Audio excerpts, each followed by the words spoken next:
City, it's the Wendy Williams Show. How you doing? The kids have come to play today. You won't believe what I'm about to tell you. With all due respect, have several seats. My girls are always turned out. I give it to you straight, no chaser.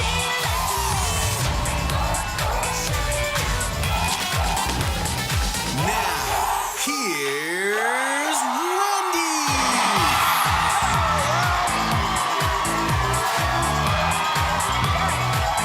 Really? Thank you. Oh my God.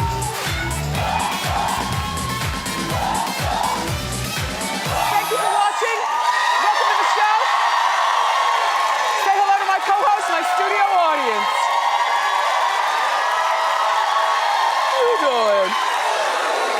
Great, because it's the weekend. Let's get started. It's time for Hot Topics.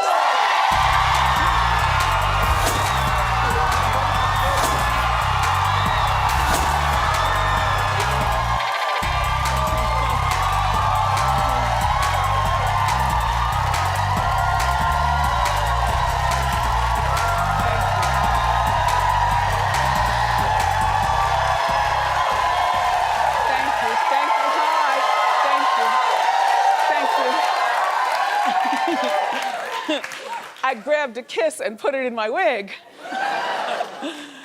So, as you know by now, the world has lost the legend Prince, who passed away unexpectedly at 57 years old. He was reportedly at his home, and that's all I know.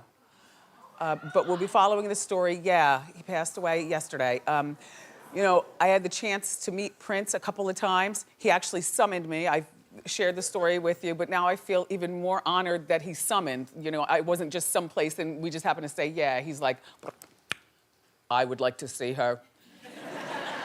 And he dictated the place and time, and I went.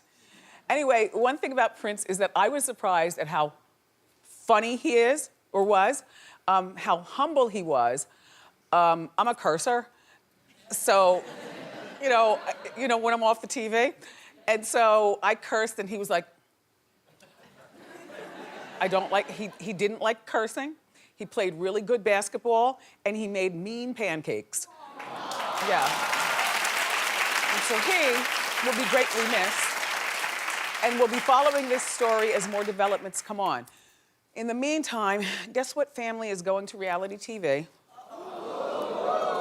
Which could lead to next stop divorce court. Because you know how that works. The Beckhams. What do you think? I mean, I don't like this idea. According to OK Magazine, David and Victoria are in talks right now along with their 4 kids doing a reality show. I just think that this is a dumb idea. First of all, David has a horrible speaking voice. You know, he talks kind of like he's like a girl octave. You know, for such a handsome man, it's just like a letdown when he talks. Second of all, Victoria's, I guess, is going to try to play, I don't know, mom next door, basic mom. We know there's nothing basic about a woman whose nickname is Posh. Also, I don't think that this will be good for the kids. I mean, the kids all have little careers going on. This one right here, Brooklyn, he's 17. He's some sort of model and something or another. Then you have the 13-year-old over here who is a kid's spokesperson for the Burberry brand. Oh, yeah, he's a model. And then you have the 11-year-old who is doing some sort of modeling as well. And then Harper is only 4, but she's stolen her father's heart. He talks about that all the time. Now, Victoria does have her fashion line, and maybe, you know, will be in and out of her office, you know, as she eats miso soup to stay thin and, you know, it serves us a lot of bitchy resting face as she's not really much of a smiler. I just feel like this is not a good idea. You know, reality TV does not do too well with families and married couples. It basically ruins them. They don't need the money. I think that this is lowbrow for them, you know. I do. I think of them as being a part of, like, celebrity elite. And so this is a step down. And I like them being more mysterious than us actually seeing them in their day-to-day lives. Yeah, this is not a good idea. I don't know, it worked for the Osbournes back in the day, one of the original reality families, but that's because they were so dysfunctional and not scared to show it. The Beckhams seem tightly wound, don't they? All of them. I mean, the mom and dad seem tightly wound and really controlling of their images, and I'm sure that they're passing that off to the kids, so we're not gonna really see the real deal. And also, I think the time for these cutesy family shows is now over. The bar has been risen so high for reality TV and what people like to see. They like to see dysfunction and fighting and discourse and, yeah. Yes!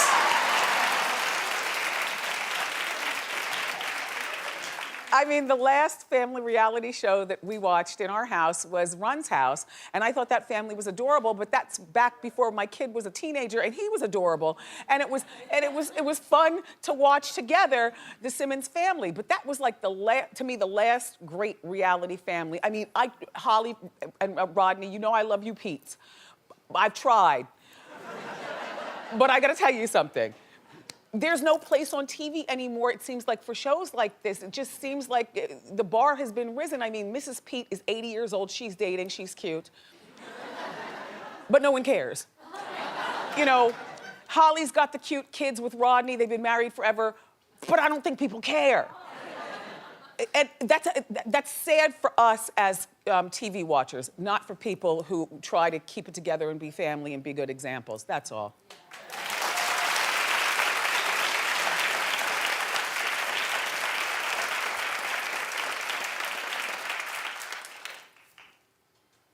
Still too hot.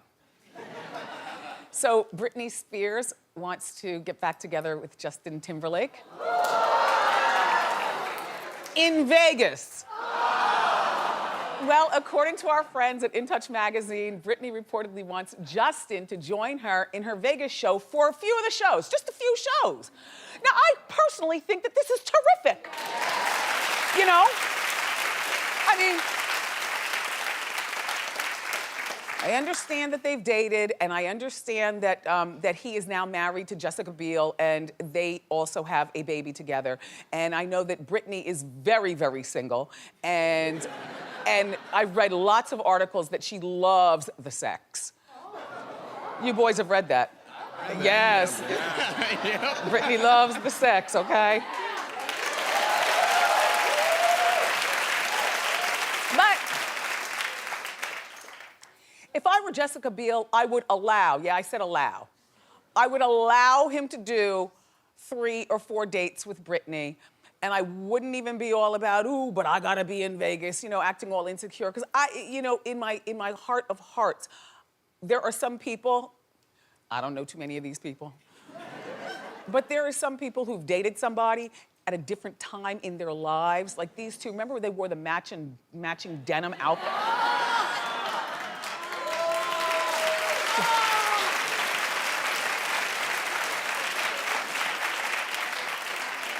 Totally different times in their lives. I don't think that that he's, in my mind, he's not interested in her, and she might be in him, but he wouldn't let that happen because he realizes that she's fragile and you can't toy with a fragile woman's emotions. Plus, he's also married and he's got kids. I just think in this particular circumstance, the reunion would be fantastic for both of them. Just a few shows, yeah. It'd be great.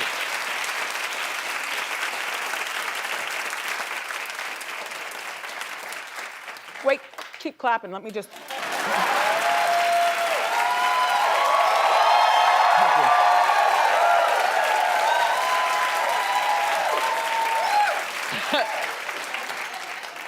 you. Your clapping is like my tea interlude. Thank you. So, did you know that Ivanka Trump and Chelsea Clinton have been friends for years? But not anymore? Well, their friendship is reportedly on ice while their parents, Donald and Hillary, battle it out for the White House. I was the only one in my Hot Topics meeting who agrees with no friendships. Like, first of all, it's not like they were friends from when they were little girls. In my mind, they're friends in the name of girls with unique situations and privileged upbringings, and that doesn't make them friends. That makes them knowing like-minded people. And now with both of their parents running for presidency, it makes them even more like-minded. But Chelsea already had her chance to live in the White House and sleep on those sheets. With around-the-clock cook to make you whatever you want. And stuff. You know, I'm sure Ivanka wants that chance. And if my dad were running for president, let me tell you something. I would grab a pen and a paper and I would go right into his office and I would sit down, I would say, Daddy, make a list of who you don't want me to be friends with anymore. Because now, I would be like, now, Daddy, that you've won the New York primary and, you know, it looks like you might be able to take this. But even if you don't, I'm not gonna stand in your way by being friends with people who could possibly spill secrets of our families or whatever.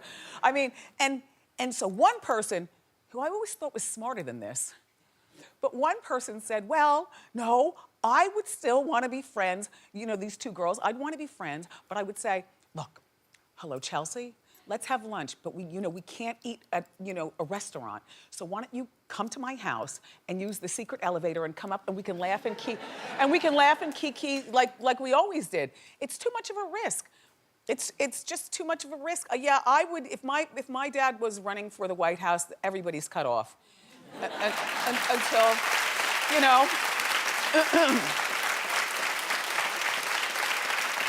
until he either wins or loses, then all bets are off. But, and I also think that this is a friendship that is just put on ice, maybe for 5 years, maybe for 20 years, but they will eventually, them, Amy Carter, the Obama girls, eventually they'll all get together because they're all sharing, if Ivanka ends up in the White House, which I mean, I don't know what's going to happen, but what I'm saying is that it's a very unique situation to be a first child. And so this is just a temporary hold, and hopefully Chelsea understands, but if she doesn't, oh well. Yeah.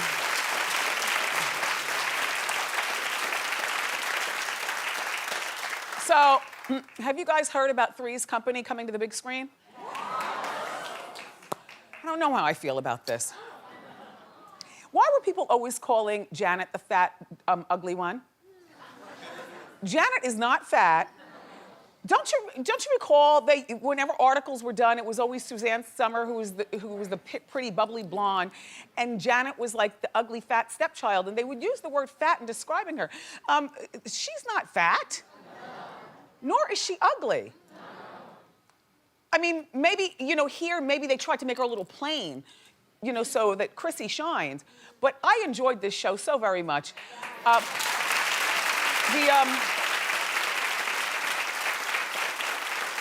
The movie will reportedly take place in the 70s. No word as to who's gonna be in the cast. But I can tell you, for Chrissy, I have two choices. One, Anna Lynn McCord, friend to the show. Yeah. Talented actress. I think she could do a good Chrissy. But my number one choice is Jessica Simpson. Right? Perfect. And then, for Jack, I came up with Adam Devine. Now, Adam Devine is very funny. He's got a really goofy way about him. He happens to be the Manny on Sofia Vergara's show, A Modern Family. But he's also one of the co-stars in the movie that I have a little part in this summer, as he and Zac Efron, Mike and Dave, need wedding dates. But I think that Adam Devine would make a great Jack. And for Janet, I could only think of Mila Kunis. Well, she was very funny on that 70s show. So she gets comedic timing, and that would be great. Now, as far as Mrs. Roper, me!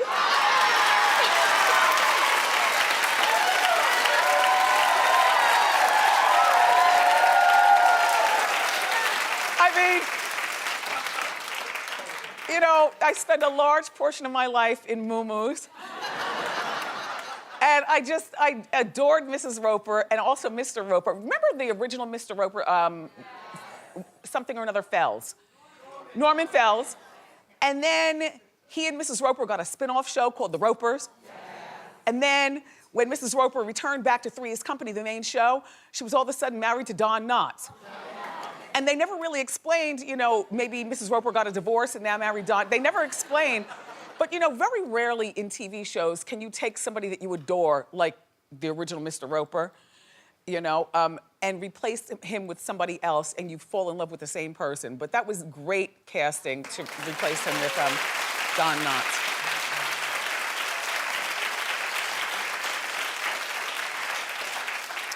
I kind of wish that this movie wasn't going to be on the big screen. I wish it was at home, you know, where we could watch it and stuff. I don't know, it just makes it more appealing, you know, a redo of a TV show if they just do it on TV. Like, don't make us pay and drive.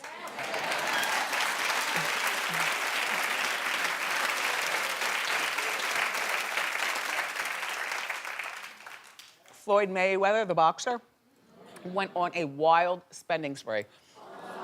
It's time for how you spending. Hit it. How you spending? Okay. So on the spending spree, first of all, it's tax season, and I'm thinking maybe he got his tax return. I don't know. But he went out and bought a chain with no clasp. Yeah, it just hangs.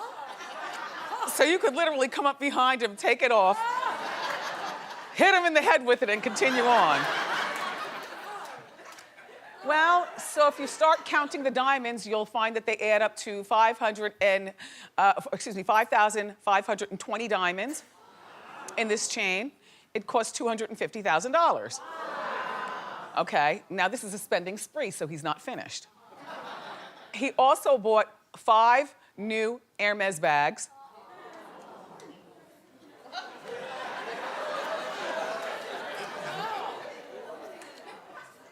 For himself. Oh no, I've seen him carry Hermes bags before. No, he doesn't carry them in the crook of his arm. He carries them in his hand. So he bought these crocodile Hermes bags for a grand total of $400,000. Now he's got a girlfriend, and her name is Bad. Bad Medina. Okay? I like her name, though. Bad Medina.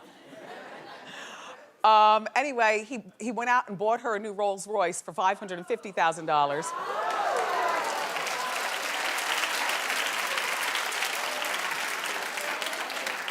Do we have the picture of Bad Medina holding her new Birkin crocodile bag? Yeah, I think we do. Yeah. I don't think we do. Oh, No. we don't? No. Okay.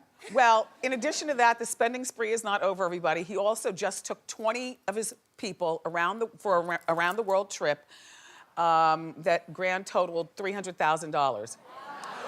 Which it seems like if you took 20 people around the world, you know, with first class, it would be more than that, right? Maybe he used like his frequent flyer miles. You know? Anyway, Floyd spent a total of $1.5 million in 5 days. But you gotta put it in perspective. You know, Mayweather is worth $400 million. And what they say is you can't take it with you. Now, he doesn't have an overabundance of children. He's got 4 children, but only 2 babies' mothers.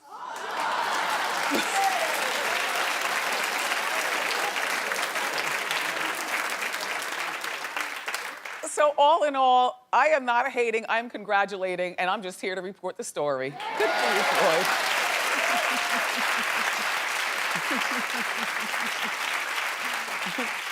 Although, you know, when you own that much stuff, it is very, very easy to believe that half the people that you hang around with steal from you on a regular basis. You know, and the other half aren't really your friends. They're just waiting for their opportunity to dip in, you know? Like now that he got that new chain, you know how when you get something new, you cast aside the ones that you got until the ether is worn off your new thing, and then you go back to it, and then you're like, wait, where is it? What happened? You know, I just feel like there's probably a whole lot of thievery going on in the Mayweather compound that he has no idea about. You know, people who he thinks are his real friends, but really they're just opportunists. Anyway, Floyd, good luck. Make sure that you have eyeballs in the back of your head and on the side of it too.